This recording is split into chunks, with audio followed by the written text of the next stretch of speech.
hope it's not too breezy. There's a bit of a breeze coming down, and it's got a breeze on the camera. I hope it's not too breezy. I can't tell. I don't have any earphones with me to hear it out or not. And thought I'd throw these two beautiful knuckleheads into the mix. It's kind of weird. It's the first time I've given them hay this year, and tell you what, not having that macaroni here, not feeding them, it's the first time. It's kind of weird, and you almost wonder, like, when the hell is that pain gonna go or fade a bit? You know what I mean? It's tough. It is so tough not having him around. It's so weird. It's just so weird. I'm sure more people than not can relate to that loss and that gap. It's just really weird. It's a weird experience. It's not a happy one. And it's just so weird to realize that he's just not coming around the corner. He's not coming and running up out of the trees or anything. Weird. Anyway, getting on with it. What do I got to do now? I've got going through a pile of trail cameras. I actually threw away 9 trail cameras today. That kind of hurt. They were just duds. A few years old, some of them a couple years old. Trial and error, some of them. And when you do the math on that, $250 each. And for the curious, Stealth camera was the most. That brand was the highest number of cameras that went in the garbage. And the next up was Browning, U-Way. What else do I have in there? I had an old Bushnell in there, but that one kind of had it coming. It's probably 5 or 6 years old. But definitely Stealth cam. I'll never, ever, ever buy another one. Ever. Did I say never, ever? So, while I'm here, feeding my knuckleheads, I'm going to see what I got for emails here, and I get them knocked off and get them out there and get them shared as promised. And I'm almost thinking possibly I might possibly make a video soon directed at the people who know me, who knew me through hunting for years before this topic come up. And it's going to be some tough words, some tough language. Don't you think about knocking that over, you dork. Don't do it. Come here. Come here. Little man, come here. Come here. Get over here. Come here. Come here. Come here. And some people just got to be set straight. There's a lot of snibblers out there snibbling about what I'm doing. And I somehow got to get across the seriousness of this topic, all right? It's not serious to many, well, the majority of the population of people will never, ever have a use in knowing about this topic first off, but I don't know how I can get across the seriousness of this topic smoothly so to make people understand clearly what's going on, all right? But I'll try to do it later on. What the hell's this? Hold on a minute.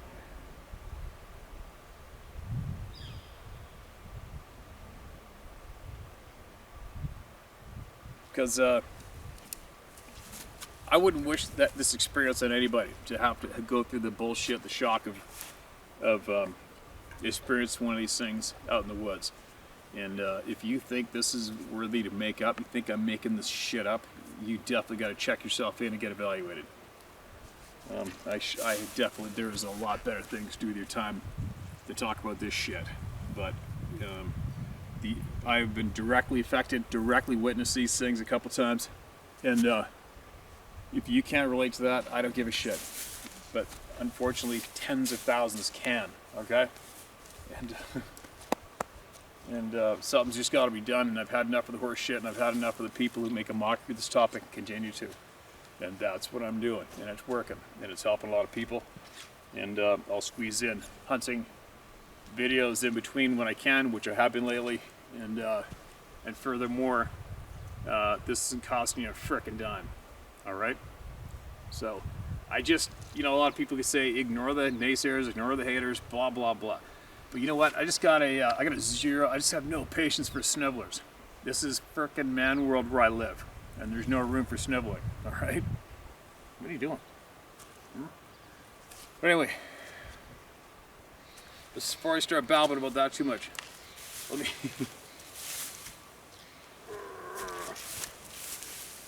They just want attention. I don't blame them. Come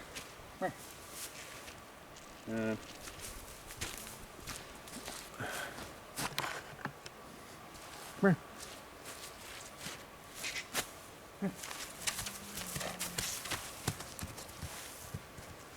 Dork.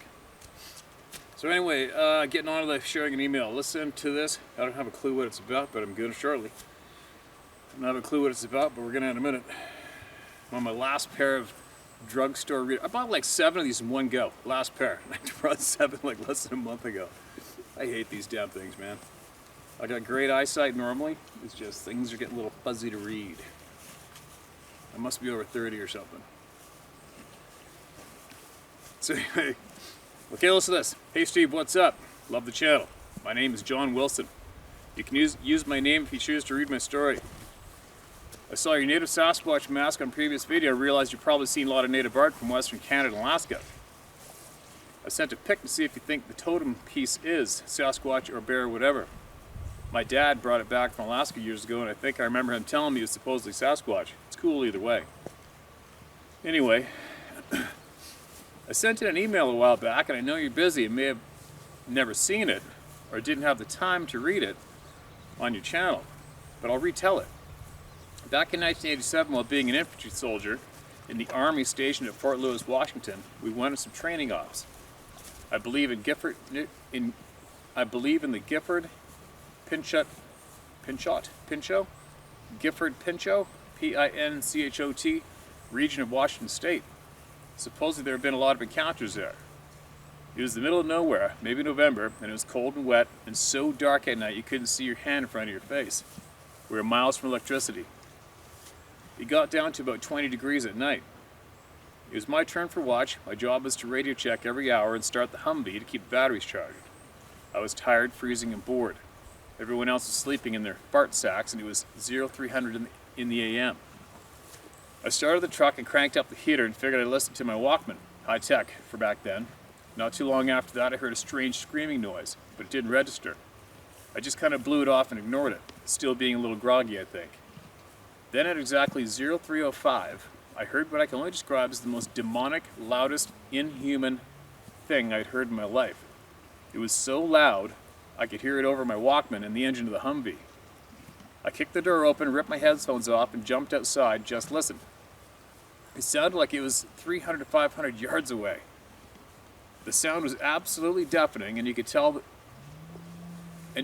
the sound was absolutely deafening, and you could feel the concussion in your chest. Every hair on my body, like you say, turned to wire. The sound I heard, and I know this sounds crazy, was like a cross between coyotes, crowd noise, a taxiing jet aircraft, a woman screaming, and I'll use the words demonic or ghostly. It was absolutely terrifying. It sounded to me as if whatever it was more than one, like maybe 4 or 5, but can't be certain. It seemed almost as if they were having a conversation, or maybe an argument. It lasted only about 2 minutes, but seemed longer, and it was over. I went back to the Humvee dumbfounded and still scared shitless. The next day I asked my buddies if anyone heard anything weird last night. Ironically, no one did. I told them what I heard, and they started ragging me and kidding me about ancient Indian burial grounds and ghosts.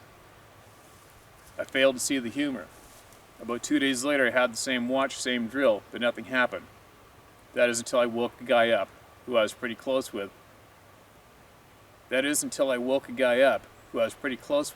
Up for his turn to watch. It was around 0600 in the AM, and I heard the same sound, but this time the opposite direction further away, and it didn't sound like as many as I had heard before. I said to my buddy, "Dude, tell me you hear that." He calmly just said, "Yeah, man." I said, "Well, what the hell does that sound like to you?" Again, calmly, he says real loud, "Ghosts or demons." I was, holy shit, maybe I'm not crazy. Oddly, it wasn't until many years later that I discovered what I heard were Sasquatch when I heard recorded vocalizations. Once realized what I heard, that fear and dread returned and my hair turned to wire again.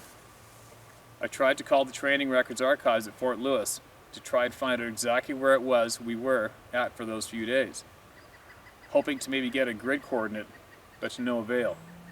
Just hearing these beings was enough to prove to me their existence. I don't think I need to see any. Now I live in Florida and have hunted and fished here for years, and I've never seen or heard anything unusual. I've smelled some strange things though. But now when I'm in the woods, or even on my boat, my senses are on full alert. My story pales in comparison to many that I've heard on your channel, but just thought I'd share my story. I can kind of see how seeing these could wreck your love for the outdoors. Just hearing them was enough to get my attention. But I have to be in the woods or on the boat. I appreciate all you do in getting the word out. F the naysayers. I know what I heard. Peace, John Wilson. Thanks, John. Appreciate that. And as usual, I guarantee there's going to be hundreds of other people who appreciate that too, right? And I haven't heard that shit-eating roar myself yet. I don't crave it. I don't want to. You know, like that one. Remember that guy from Fort McMurray, Alberta? He emailed me that one. It's in one of the past videos. It sounds like a cross between a Tyrannosaurus Rex and a frickin' lion.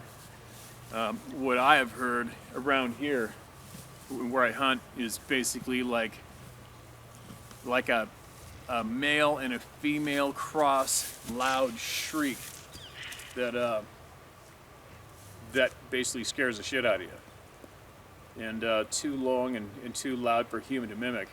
And I've heard other sounds that the other sounds I've heard has been like three-toned loud weird howls that I couldn't mimic, and I can mimic any game animal, any big game animal perfectly here with my mouth, right? Wolves, elk, or moose, or whatever. So, but you know what you heard, I know what you heard, and thousands of other people know what you heard too. And it's always good to be it's always good to be aware, right? You're gonna have, obviously, you're not gonna stop being aware now, are you? You're gonna be listening, and your head's gonna be on more of a swivel, and you're gonna be more alert for various sounds that you normally wouldn't have before you heard those sounds. There's no way out of it. No way out of it. But anyway, there you go. There is another email, right?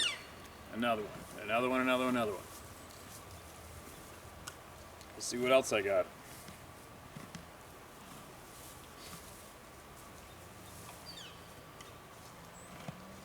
All right, here we go. Here's another one. I guess I better wear these. Hi, Steve. This is my third time writing you. I say that in no way to make you feel bad. I just wanted you to know I'm a pretty determined guy. And also my coach has always told me I'm all heart, so I guess that means I go for it. I wrote you approximately a year ago, but I'm sure it's hard for you to respond to every damn letter. I can't imagine anyway. I wrote you approximately a year ago, but I'm sure it's hard for you to respond to every damn letter. I can't imagine. Oh my God. Get away from the camera, right? Come here. Come here. Come on. Back up. Back up. Back up. Get up. Back up. Oh. Ding dong.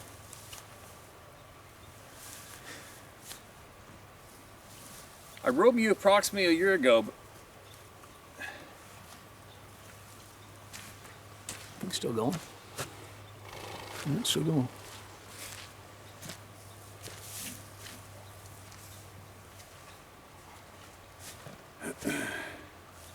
I wrote you approximately a year ago, but I'm sure it's hard for you to respond to every damn letter. I can't imagine. Anyway, I know I don't know you, but I sincerely hope that you and your loved ones are well, and thank you for all you do. It's real people like you that are making a difference in people's lives, including mine. My background is fugitive recovery agent.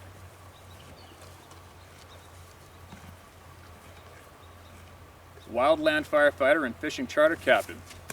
And now shameless plug. I own a wildlife company called Wild Pest, but mostly I've just been an outdoorsman all my life. It all started when I was a boy growing up in rural Florida, farming and ranching. We had a prized horse go missing after searching for him for 2 days. He showed up on his own, thank God. He looked like a giant monster with claws had ripped open his whole neck with a giant hand. Oh my God, that sucks. How he did not bleed out is a miracle. That led me to learning about Sasquatch and how real they are, and that my Sunshine State was a hotbed for these things. Later in high school, my friends and I had a pretty terrifying encounter, and even though we did not visually see the creature, there was no mistaking it was a Sasquatch. It was November night and during Thanksgiving break. We were camping on my friend's ranch, way in the back of the property, approximately 300 or 400 yards from the main house, and it was a cold, drizzly night. I had lit a pretty good sized bonfire, and we were all eating and drinking mostly soda, but there was beer, I won't lie. There was a few of us guys and gals. Anyway, it started raining harder, and some of the girls and guys thought they would melt and went in and got in their tents. After it slacked off some, I took like an old large Slurpee cup and poured gasoline in it and tossed it into the small flames to reignite the fire. When I did, the flames shot up like 20 feet or so. Just at that exact moment, we all heard a roar from the edge of As clear-cut hayfield pretty not far from camp. Okay. Just at that exact moment, we all heard a roar from the edge of a clear-cut hayfield, pretty far from our camp. It was no ordinary roar. It sounded like King Kong when he roars in the movie at the giant snake. You could feel it through your whole body. It sent fear into you. Once we all heard it, people came out of their tents and we all huddled around where we were all wondering what the hell it was.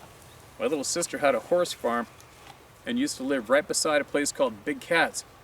And I had heard lions and tigers roar many times, and I'm here to tell you it was way more powerful than that. So like a dummy, I took my two buddies and a 30-30 and went out to investigate. We were scared, but curiosity got the best of us. During our investigation, we found 800 to around 1,000 pound Texas rolls of hay literally thrown off a flatbed they had been on earlier. One of them had bounced off the ground literally like 50 yards from the truck. I don't know any human being or animal with that kind of physical strength. Do you? Anyway, needless to say, we got the hell out of there. The last crazy part of the story is, the next morning at daylight, my friend told me she found something, and it ended up being a huge footprint. I got on my hands and knees and looked at it closely. I estimated it to be 16 or 17 inches long and like 5 or 6 inches across. I thought four before, but truthfully, it was massive. Lastly, the thing that gives me chills even today is, whatever this creature was, it had walked all the way around our camp that night. I actually stayed up all night in ready position by the fire, and other than a little snoring from tents and cracking and popping in the wet wood drying out by the heat, I heard nothing.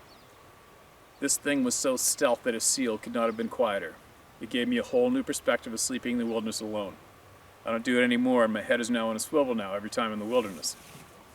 Not in any way to take away from your channel, but I go into much more detail in Sasquatch Chronicles episode 630, The Boneyard. I'm approximately 30 minutes in after first guest. I'm Fox, by the way. People may doubt these creatures being exist, and that's their right, but once these very same people have an encounter, they'll then realize how ignorant or uninformed they were. These creatures can survive and thrive where we can only dream about. They are the very best about adapting and surviving in the wild, and they'll always outsmart us in the backyard and wilderness. I just want you to know I'm one of your biggest fans, and I'm so glad you do what you do. You are touching lives. May God bless you and your loved ones and keep you all safe. Thank you for letting me share my story, Fox. Okay, man, well, thank you for emailing in the story. And I apologize, you guys. Sometimes I'm reading a little awkward. I got the full-on reflection of the sky beaming down on my phone, then blasting up my face. And then, of course, I got these two frickin' chubby pork chops beside me, too, which does not upset me in the slightest. But anyway, there you go. There's another email. They're not going to stop. And again, in case many of you missed what I'm trying to get done right now, and I will get more heavily into it when I get time. I have a lot of people I still haven't made contact with since I've been back. I haven't had 10 seconds to do it. Obviously I come out, fed the horses, blast off a couple emails. I had to solo butcher up an entire moose the other day. I only just cleaned out my cooler from being away an hour ago. And it looks like I might have to go to Vancouver Island here pretty quick. So, but once I get back, November's going to be tough. It's going to be a tough month to get anything done because I'm going to be fully solid focused on my hunting season. But I really hope that if you have information you can share with me and all of us message me. We're going to find out exactly why we are being lied to, and we're going to find out who is pursuing these things and killing them. That's my goals, all right? Oh, quick note too, the PayPal thing's all straightened out, it works. So if you feel you want to contribute to the project, you can through PayPal. And like I keep getting messages from people, e-transfer me some funds. I haven't touched anything, you guys. I had a chance, but I'll get to it. And it doesn't bother me. Some of you people might think, oh my God, the horse is getting in your space. Well, I like him in my space. So. But anyway, so that's what's going on. The PayPal is working. That project's going to be going on pretty heavy and fiercely, pretty quick. And then we're just going to keep the whole. Get away from that camera. Get away from. Oh, get away from the camera. Come on. Back up. Get up there. But, so yeah, so there you go. I hope you guys didn't get annoyed with having horses in here. But we obviously miss each other. They're very affectionate. Hey, moms. Hey, moms. Hmm? There you go. They miss their daddy.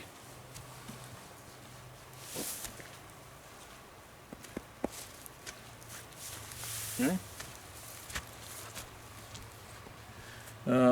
So if you got something you want to email and share, it's going to help everybody out, help yourself out. You can email it to sharemystoryhowtohunt.com and tell my story howtohunt.com. We'll get to it. Okay? Oops.